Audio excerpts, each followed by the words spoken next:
Aloha, welcome back from another episode of the Gun Talk. This week we are going beyond the range, talking about two-way role and the personal security and self-defense. But before we get into that, let's take a look at our sponsor. One of our sponsors of today's episode is W. You like the good energy drink without a big huge crash? W's the way to it.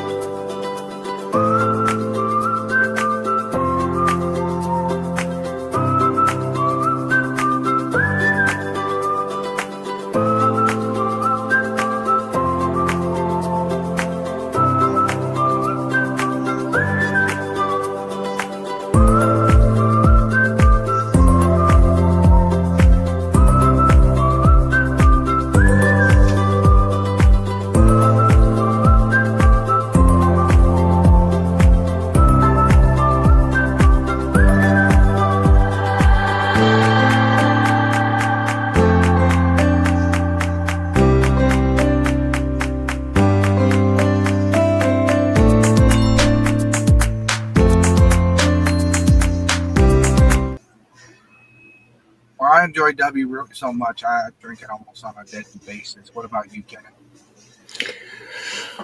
I drink it a fair bit. It's a really good energy drink, a really good product. I really enjoy it.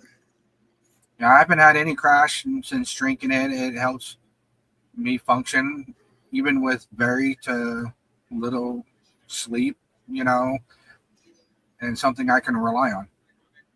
Yeah, And it's a lot healthier than your standard energy drinks like Red Bull, Monster, and all that. definitely is. So, all right, everybody, let's get down to a serious note here. Imagine a serious situation where your safety or the safety of your loved ones is on the line. You're forced to rely on your own ability to protect yourselves. This isn't about owning a firearm, it's about understanding a fundamental right that empowers individuals here in the real world with different types of scenarios. We're going to be diving into the Second Amendment profoundly impacts personal security and self-defense, exploring its vitally implications beyond the target practice and into the realm of true personal safety. So, when we talk about personal safety, we have to look at in all aspects, especially like we're out in public. As a firearm instructor, I teach a lot of people when you're out in public, we have a color coded system from white all the way down to red. White is where we're so nonchalant and we're so comfortable out in public that we're not aware of our situation. And like it's mainly people staring at their phones, not thinking about anything else. You know, I tell a lot of people you need to be in a what we call situation yellow. And that means you're aware of your surroundings, you're aware of what's going on, and you're aware of what could happen. So we need to grip or grasp the situation when we're in public. We look at current headlines, just what, correct me if I'm wrong, guys. 2 weeks ago, there was a shooting in Australia where quite a few people, but no one was able to defend themselves because one, Australia has a gun ban and gun confiscation since the 90s. Yeah. So Right. police wasn't like trained or ready to deal with a situation like that of these mass shooters. And two, you know, if I recall correctly, one of the witnessing officers just stood there for 20 minutes and didn't know what to do. It had to take a civilian putting himself in risk to fight one of the guys to get his firearm.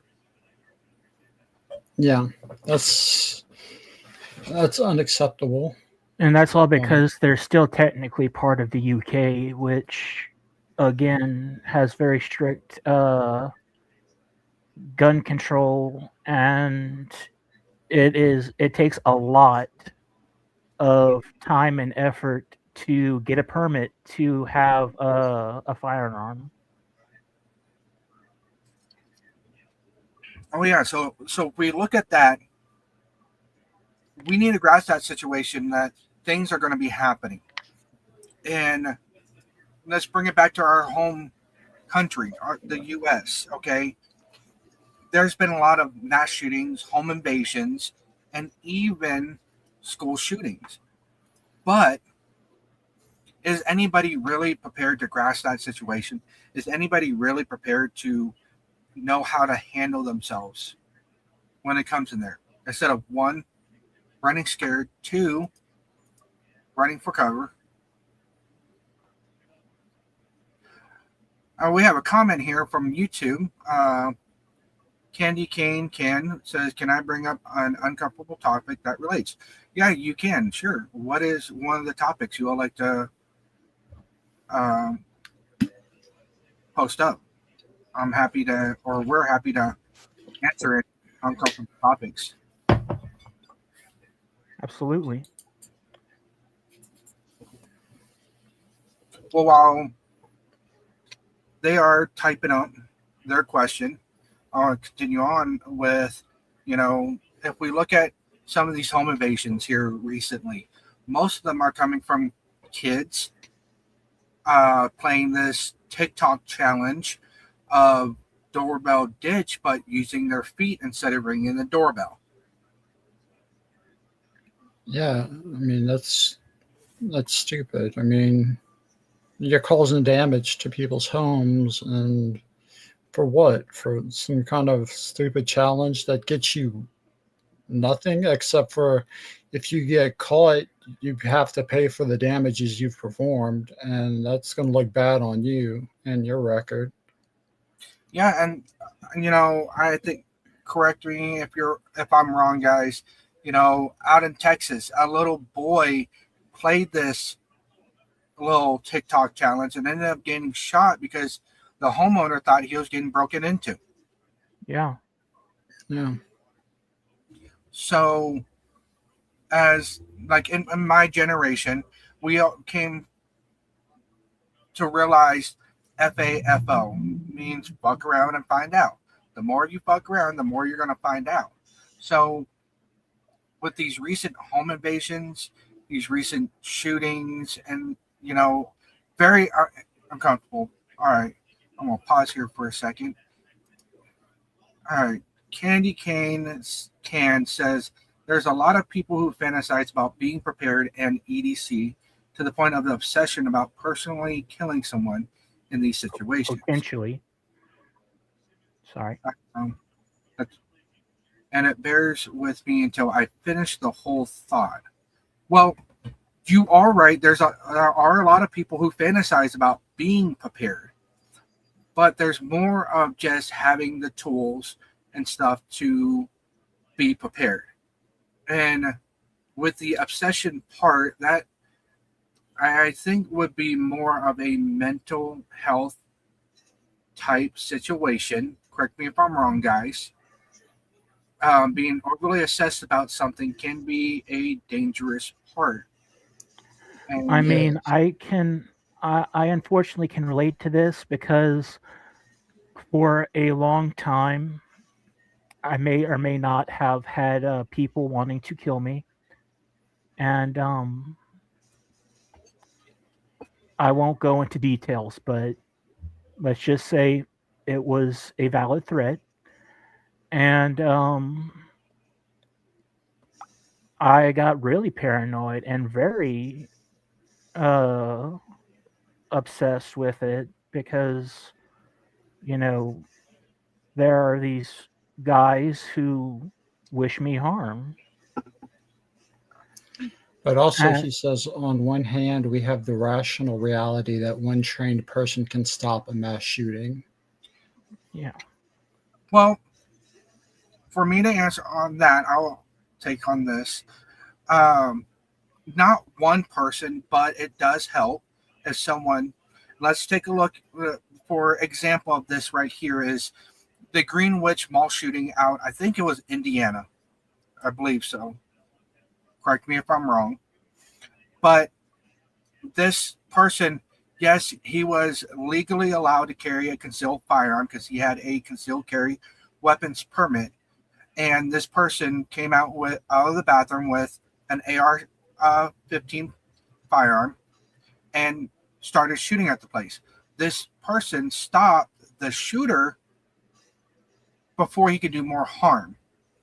Yeah, he was probably trained, but he thought in his right mind it's the right thing to do and let's save these people while helping others to retreat back to safe distance. He ended up stopping the shooter 8 out of 10 rounds out of like a 40-yard distance. And they also said that the other is that people that have no business carrying are everywhere. My kid's mother was at a Royal Batman Theater shooting, and her and her friend possibly wished that. Okay, the Aurora Theater shooting, I would like to say the theater is a gun-free zone, and most criminals look for soft targets that is, for example, gun-free zones.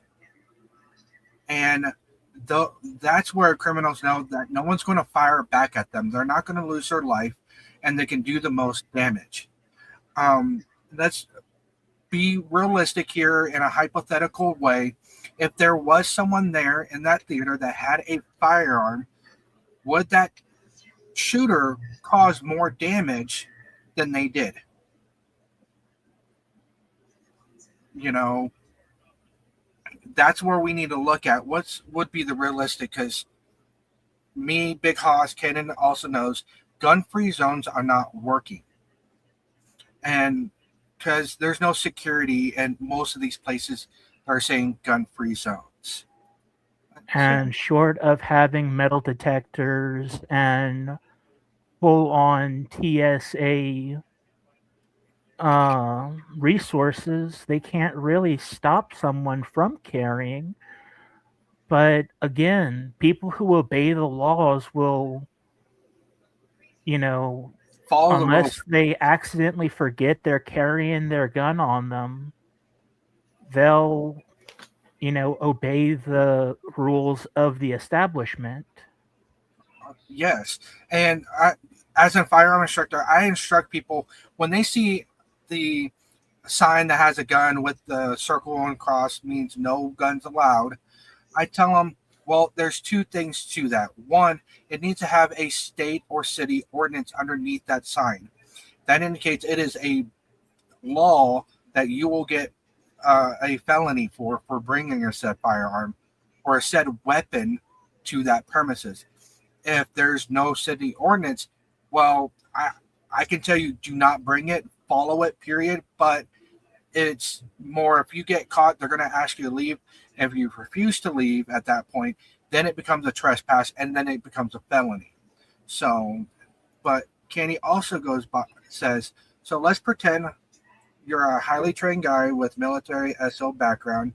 Do you encourage more guns, more training, or do you just ban guns hoping it's work?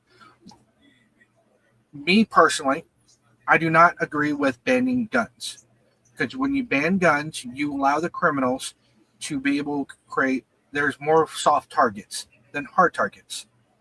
So, do I recommend more training? Yes, I highly recommend more training, because everybody trains differently, and the more trained we are, the more we understand what kind of situation we need to train ourselves for. Yeah. I suggest more force-on-force training, so you can train your emotions instead of just going to the shooting range, train hidden paper targets. Do some kind of training that allows that. I encourage more guns. And also, I do recommend people having a basic hand-to-hand self-defense knowledge just in case you're caught off guard. But other than that, the more training you get in diversity of self-defense backgrounds, the more likely you are to survive any potential threat. Yeah. And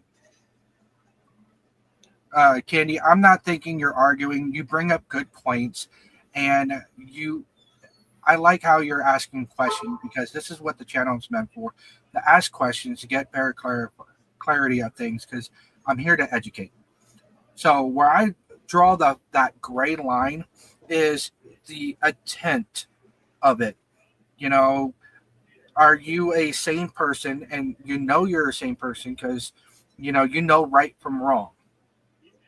And then you need to be able to protect yourself, because police officers are not going to be there all the time. There's going to be a lapse in time, and At least 11 seconds for non-emergency situations. yes, and Big Hoss is going to cover that on his topic more in depth about police response time. In my situation, I told this story back quite a few episodes ago. I was in a self-defense situation. I'm quite a bit trained, but I'm not highly trained. That I saw a man running for his life being chased by two criminals. When they're done beating him up and everything, and he refused to give up about letting him rob him, one of the criminals took a black handgun and pointed right at his head as he was kneeling on the ground, executional style. With me, I decided, no, it's time to get involved. I grabbed my self-defense firearm, pointed at the suspect, and told him, stop, drop the firearm. He ended up running away, the suspect did, and I checked on the victim while calling 911. When I was on the phone with 911, I was on hold for 10 minutes, then waited for another 10 minutes for officers arrived. So 20 minutes elapsed right there. Anything could have happened. The suspects could have came back with more people, more guns, and started shooting, or they could have done something else. Likely, they never came back. By the time officers arrived, I cleared my firearm, left it on my car seat, and stepped about 10 feet back and letting officers do their job. And that's what I try to tell people I train how to handle with law enforcement in a self-defense situation. I hope all this is really useful for you. If you have any more questions, please let us know down in the comments. Yeah, because you'd rather know than not know. And remember, the more you ask, the more knowledge you get, the more power you have. Oh, yeah. Exactly. And we're also going to go over the training, responsibility, the empowerment. That's going to be Cannon's topic. Yeah. I'm talking about more of personal security. Like you said, where's that gray line? And, that's a very, very good question. I really appreciate that. So to continue going on, it's like we have to realize, like how Kenny Ken has pointed out, but we still have to protect ourselves. And this is where a good question comes into play. Oh, it says, in a full disclosure, my background, I consider 2A necessary tool, but I am a bit concerned about random dudes bragging about carrying a gun in a church online. I'm not hating, just concerned. Okay, yes, you bring up a good point about people bragging about bringing a firearm to church. It's supposed to be a gun-free zone, but I do teach church safety. I taught one back in November up in Grand Junction of either how to tighten up security, two, who should be carrying a firearm, how they should be vetted, how they should be, how we should know that they're qualified to carry a firearm, not so like how you put it, a random dude bragging about carrying a firearm. because there's a lot of safety concerns right there. And I do agree with you. That is a bit concerning about someone doing that. I don't know about you guys, Big Hoss and Candy. Yeah, that's Well, very I concerning. actually have a example of this.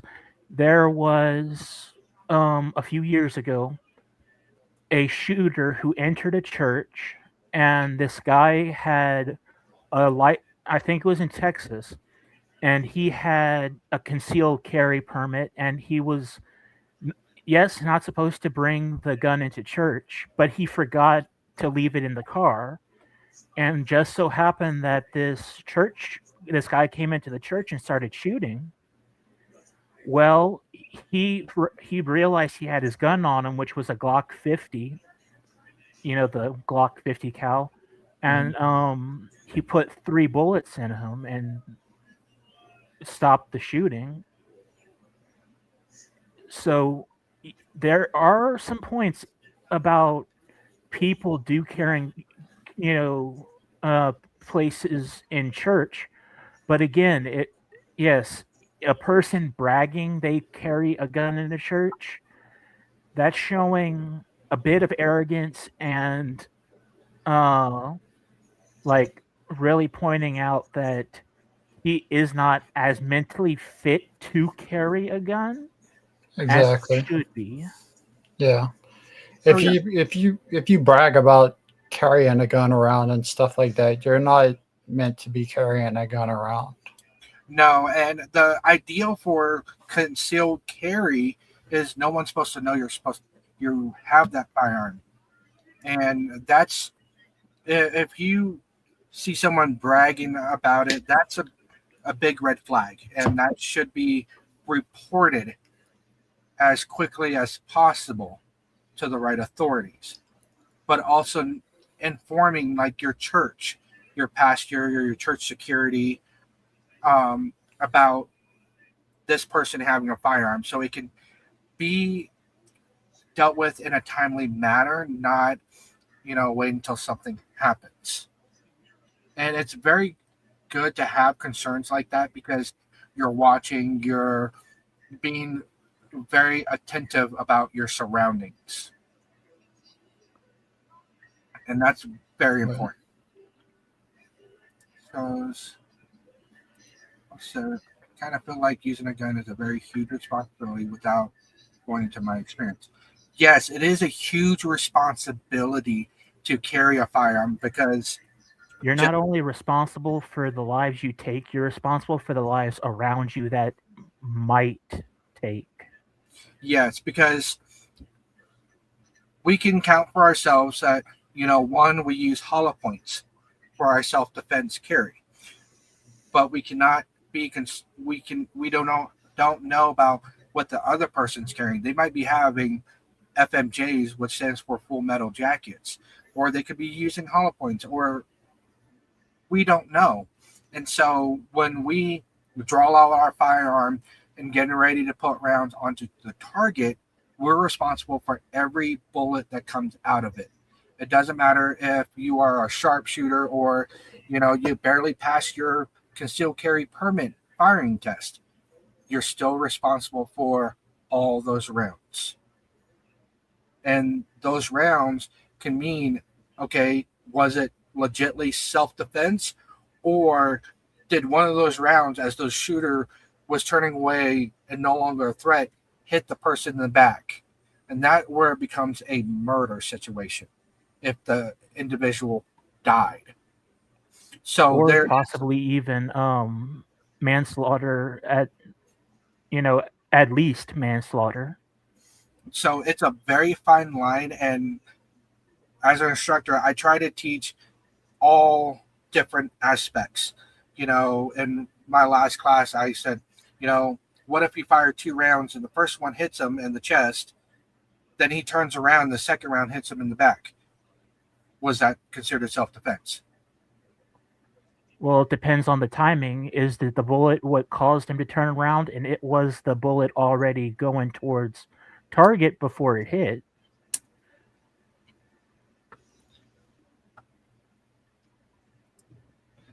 Okay, and this guy says, do you guys think the culture of EDC staff online is propagating or rationalization of people? What do you guys think about that? It depends on where you're getting your info, really. Yeah.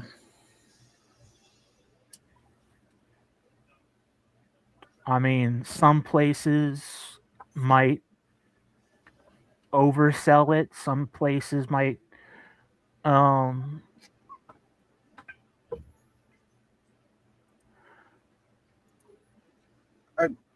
Candy, don't worry about if it's arguing.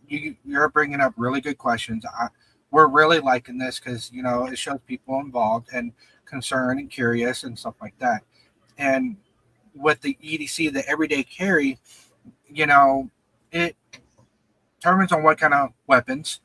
And for the propaganda stuff and rationalizing, it to me is people's opinion.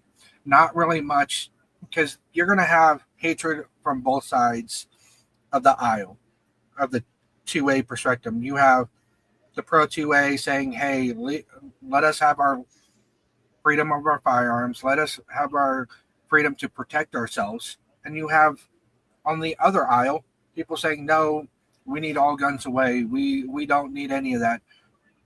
My point I would make to argue is look at Australia. They had a gun confiscation back in the 90s. They're having another one right now. And so how well did that protect them? He says, let's see. I have kids. I have an ex-wife that's great. I don't take chances on other people. I know that it's like to have an automatic weapons try to kill you. So I kind of feel it's hypocritical to be concerned. Actually, no, I don't think it's hypocritical to be concerned at all, because you have kids. I have kids as well. Kids are the most important things. And I've been saying for a long time is, politicians think our celebrities, them, banks, all need it protected, but our schools don't. And that's the biggest issue. And to be concerned is, since you had automatic weapons, pointed at you, trying to kill you, you understand the safety behind it of needing to defend yourself. And it is not hypocritical to be concerned if you're worrying about everybody else in this world, especially since recently there's been a lot of mass shootings, school shootings going on, and it's very concerning. It's like, where do we draw the line to say, when are we going to protect our kids? What do you guys think, Vikas, Kenan? I think personally it wouldn't hurt if schools had either security guards or at least one or two teachers who are trained in potential situations such as this and have a locked firearm in case of such situations. It may seem, a lot of people may see that as over like paranoia, but um I think it nowadays it's worth considering. Oh yeah, and they bring up a good point here. One of the weird aspects of this is Boulder, Colorado. The guy used looks like Molotov cocktails to set people on fire. Criminals, no matter what the government does to ban firearms like that, criminals are going to be criminals. They're going to find one way to cause damage, to hurt people. Whether, it's setting people on fire with gasoline or a Molotov cocktail, or using a vehicle to run through a bunch of protesters, or something. I mean, look back at the Killdozer incident. where a man completely armored and A dozer. a bulldozer, and then sealed himself inside. Or what about in LA, someone grabbed a hold of a tank and drove it down LA? Or Yeah, I think it was LA. yeah, it was someplace like that. It was near a army base. They were Yeah, technically a tank driver during the war, and he just wanted to uh hurt a mall that he or it was a place that he got like either kicked out of or couldn't get a job with, yeah. So something like that. But criminals are going to find some way to cause damage, whether it's firearm or not a firearm. But if we had a firearm in those situations, not with the killdozer or the tank, because they're not going to do damage, you know. But like the Royal Theater shooting, the Boulder, Colorado incident, and stuff like that, could have potentially saved lives. A Good Samaritan stepped in to stop, could have saved a lot more lives.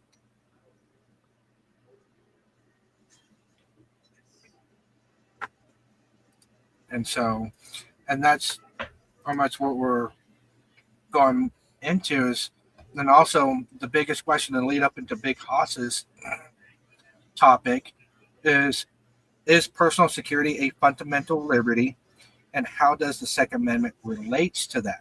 So,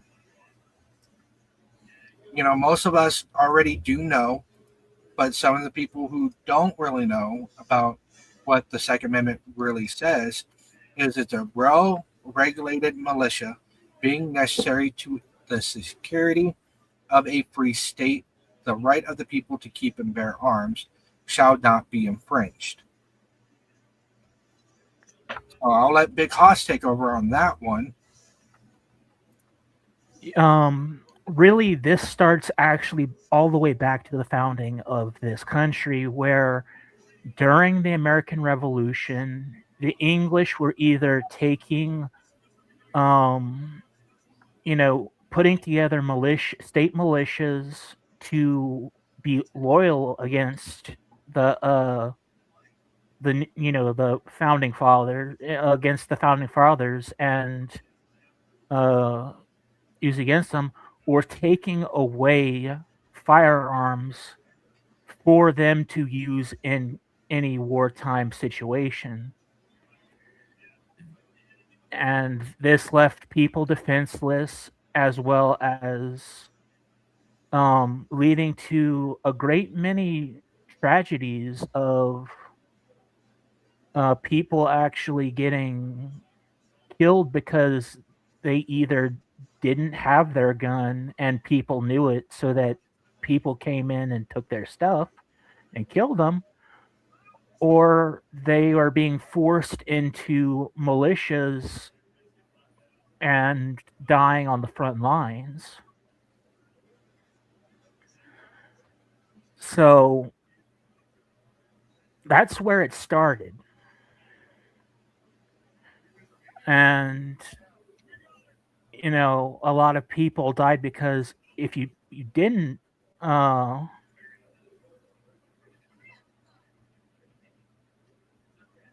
um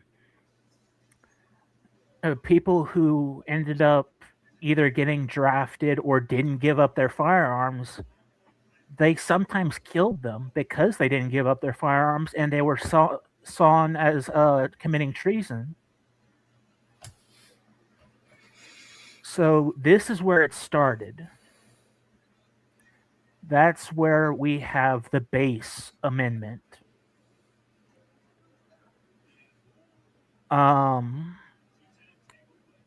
Then it goes on to, now we have a free country. They wanted to separate military from civilians, and that the military should be subordinate to the civilians, so that they couldn't come in and take guns. They couldn't come in and draft you, well, until later on. But they couldn't just pull you out of your house and make you fight in the war. That was unfortunately later done during wartime, but it was meant not to. Um, But when people look at the Second Amendment, they only take bits and pieces from that. yes, you really need to read everything to get what it says. And it's not just saying, "Oh, you have the right to, you know, not be in a militia or, you know, do this and that." It's if you read it line by line, it is detailing how you can protect yourself and your family. Oh yeah. Well, we got one here that says, "Do you think it's an inherent right from God to have 2A, but then you get where not everyone believes in God or rights? It's a complex conversation for sure." I mean, technically, did God give us the right to bear arms? I mean, he gave us the knowledge to create firearms and weapons.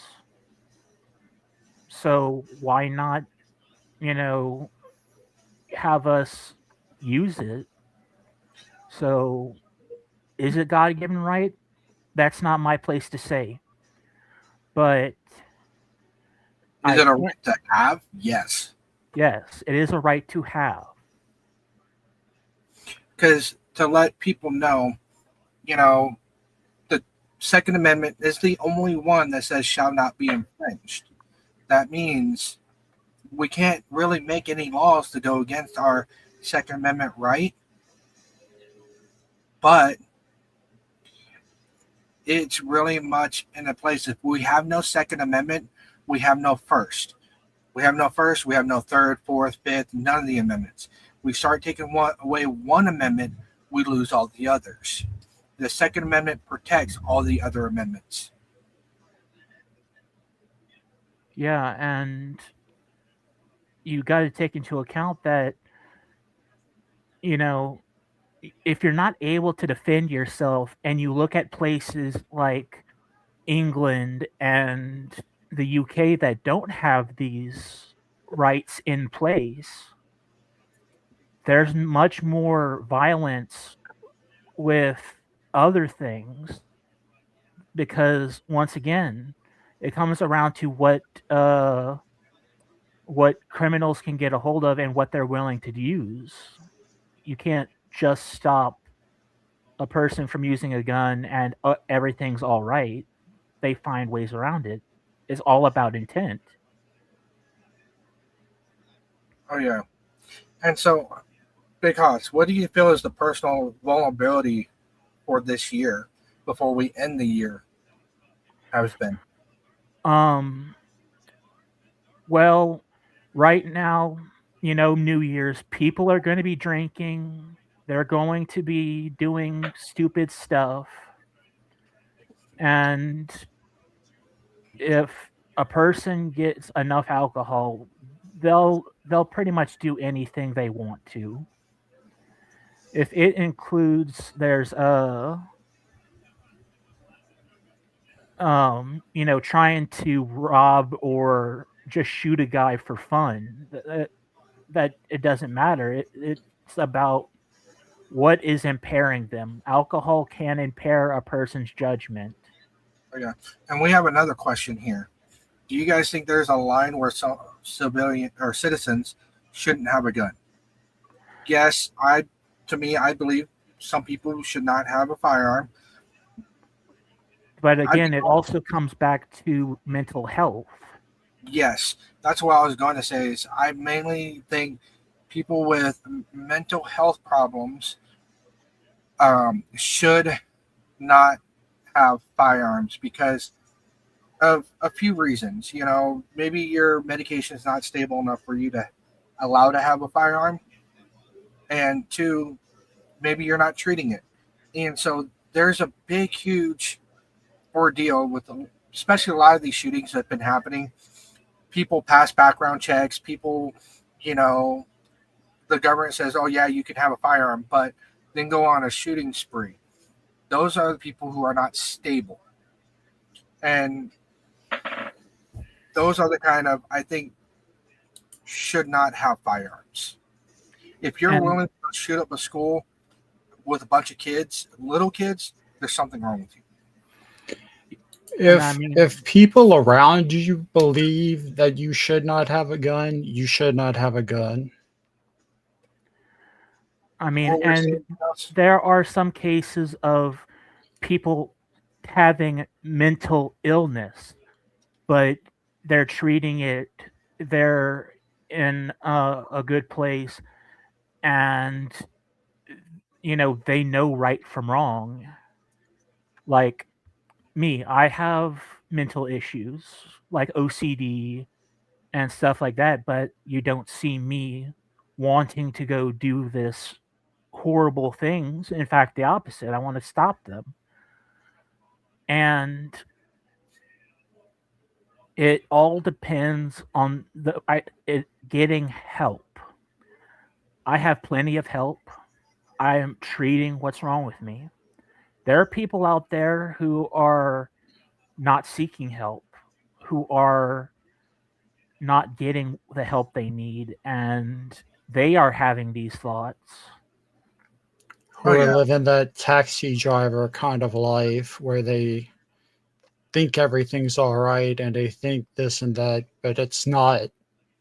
I don't know if you ever seen the movie Taxi Driver, but in that movie, he had a lot of problems that he didn't take care of, and one thing led to another.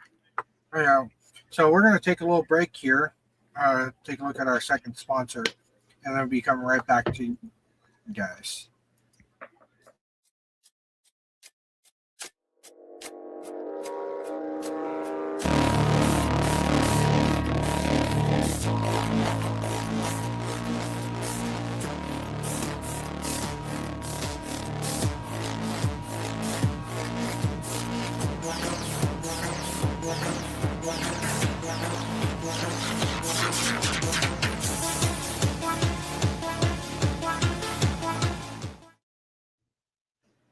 All right, we're back here. We have another good question. You know, with you know people with like veterans come back from combat, go through drugs and alcohol. Um, yes, that is a gray area, but if they're on drugs and alcohol, they should not have a gun. There Yeah. is all set into place that is illegal to carry a firearm while intoxicated, either drugs or alcohol.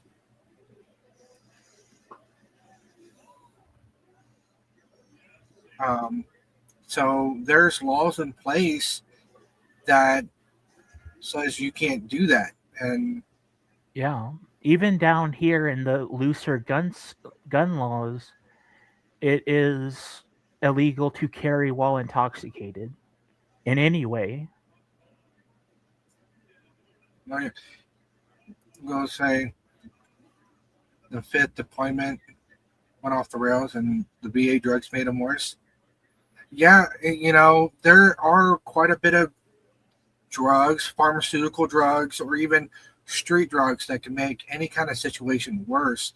And if you have to rely on any of those, they should not have a firearm. Those are, I, I'm on the grounds of they don't need a firearm because it alters your mind, and when something alters your mind, you have no business carrying a firearm.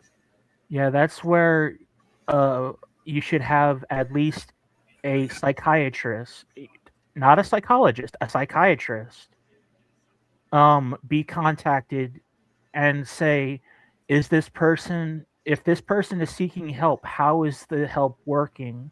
How is it, uh, is it, how, what's his mindset? Because again, I have mental issues that um, again, they don't make me think about doing crazy bad things, but if again, I'm seeking help. I don't know. I know whenever I'm not medicated, I start getting a lot more paranoid, and I get. I know that then is whenever. All right, I need to put my guns in a safe place until I get into a better place. See, that's self-conscious, that's self-aware. We that's what people need to have. And yes, it's hard for a lot of people. I bet it's hard for you, Big Hoss, to be self-aware when it comes in those situations. Yes, I won't say there hasn't been one or two times where I have thought about self-deleting, but those were very low times in my life, and I still had the wherewithal to seek help, put away, put my guns where they were safe, and not, touch them until I was feeling right enough Oh yeah. to say, all right, I'm better, and now I can go back to shooting. And that's where we lead off to Kennan's topic of responsibility. That right there shows how much responsible Big Hoss is with that. And that's where we people needs to learn and understand. So correct me if I'm wrong, Kennan, because that's your topic.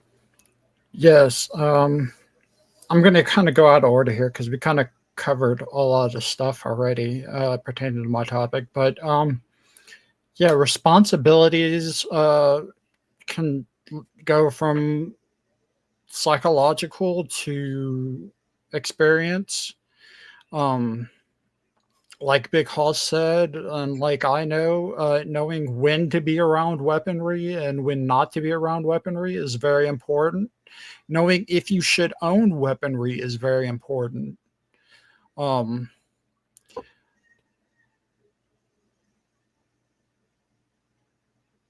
if people around you are saying a gun is not for you, you should not own a gun.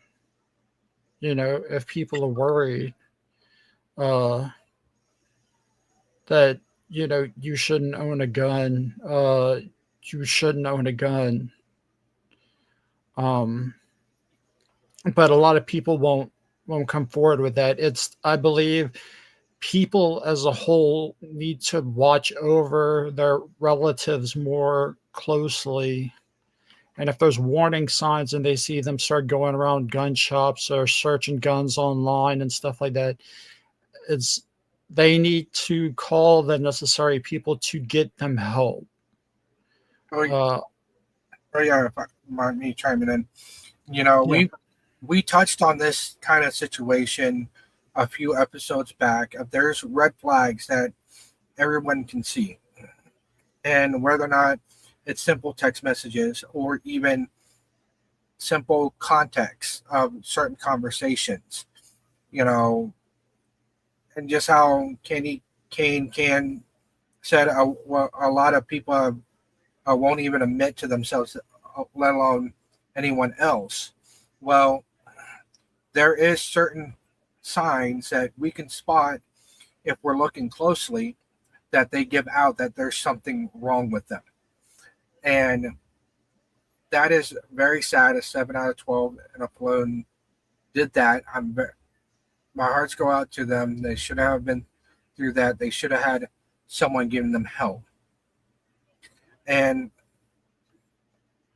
well, with the obsession of EDC stuff online, um, it's really much hard to say on all of that because you know everybody's mental health or everybody's mind's completely kind of differs in that kind of situation. That's whenever you need to watch out for what they are posting online. If it has such radical things like bragging, oh, I I love bringing guns everywhere, and um, people who are, just boasting, trying to show off what they have, or then being hateful toward people that are in a better situation than them or don't know anything they've gone through or anything like that. I mean, for a non just no reason at all. Um, I mean, observation is the thing. I mean,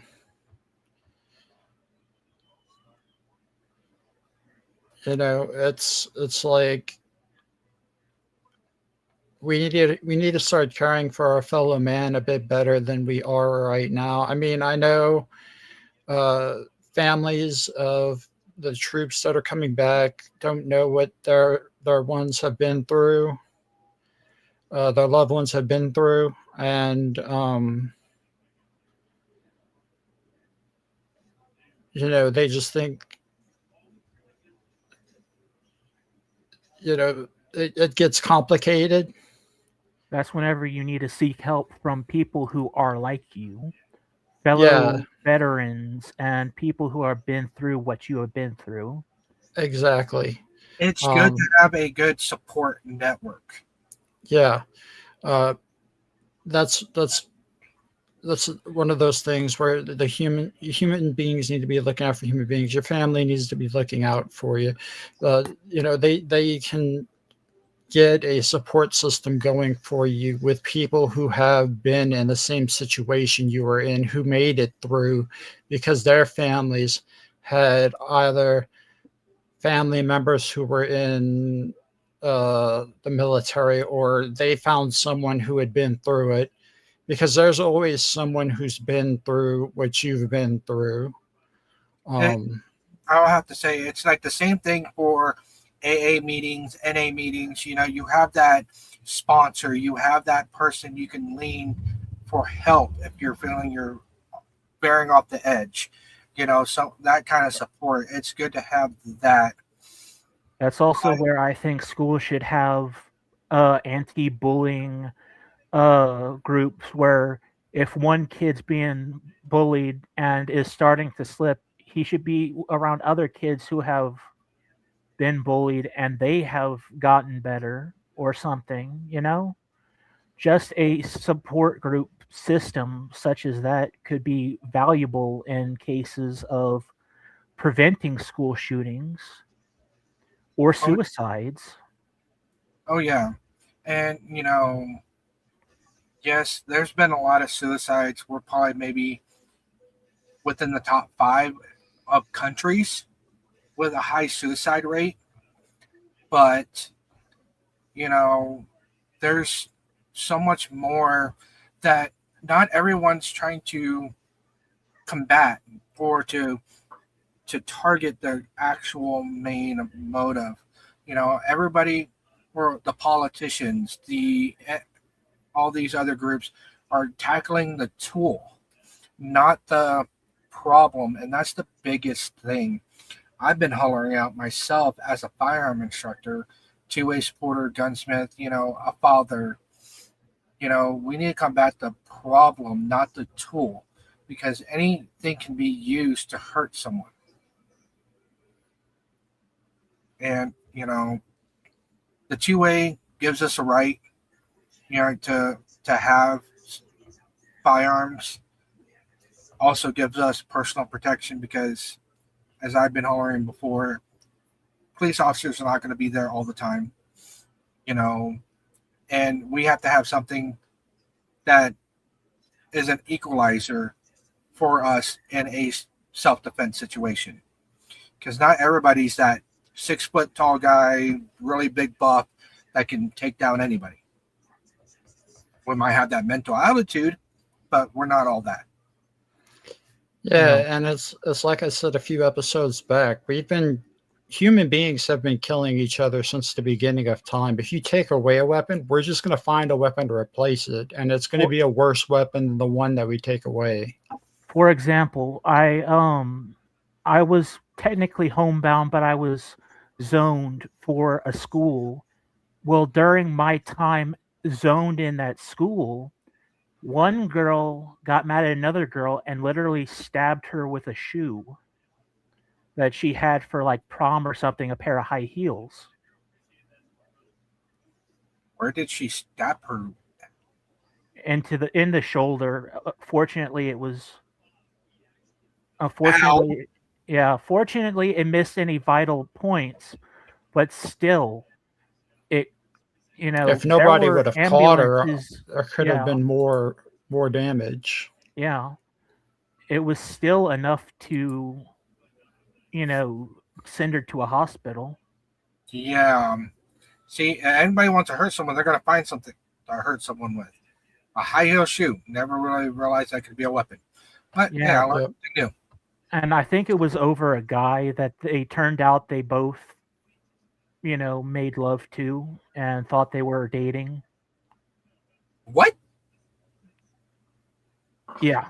Nah, yeah, that's very confusing. Is anybody really worth that much to hurt someone over with? No. Yeah. But did that woman at that time think that? Apparently. Yeah. So, Don't well, no one should hate the gun. Just take care of the people that have the problems. oh yeah, we're gonna take a quick break. We're gonna hear from the USCCA. That's the organization I'm sponsored by to be as a firearm instructor. So as we've been hollering throughout all this episode is training, training, training. Well, the USCCA is a really good organization to find training either online or in person. Online videos teaches about firearm safety and other stuff like that. In person, we have countering the mass shooter, home concealed carry and home defense fundamentals. How to identify a threat to when to use force. So, hear from the USCCA. Concealed Carry and Home Defense Fundamentals. Take a class where you will get the foundation needed to obtain your CCW permit. Get the confidence you need to act as your family's first line of defense. Learn about home security, marksmanship fundamentals, firearms basics, conflict avoidance, situational awareness, physiology of violent encounters, the legal aspect of using deadly force, and the aftermath of a home defense incident. Register for your Concealed Carry and Home Defense Fundamentals class today.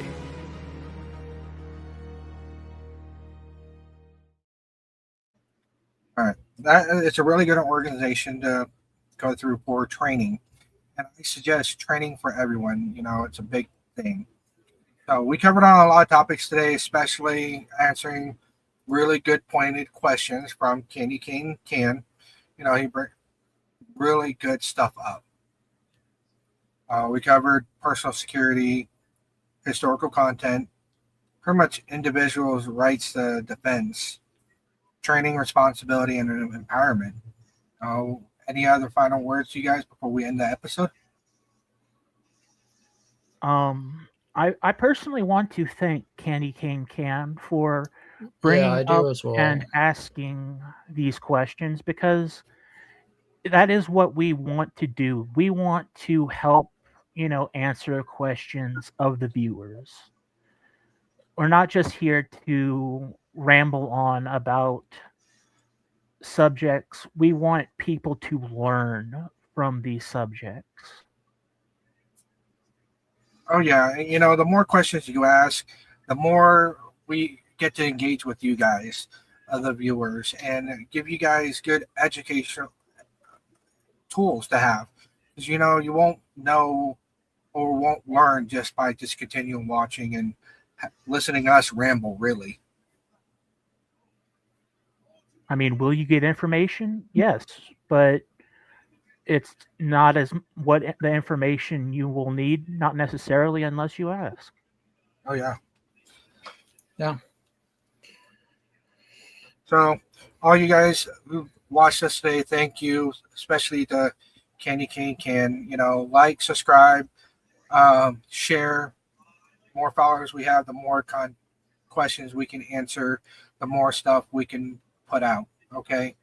Aloha. We'll see you guys next week on the next episode of the Gun Talk.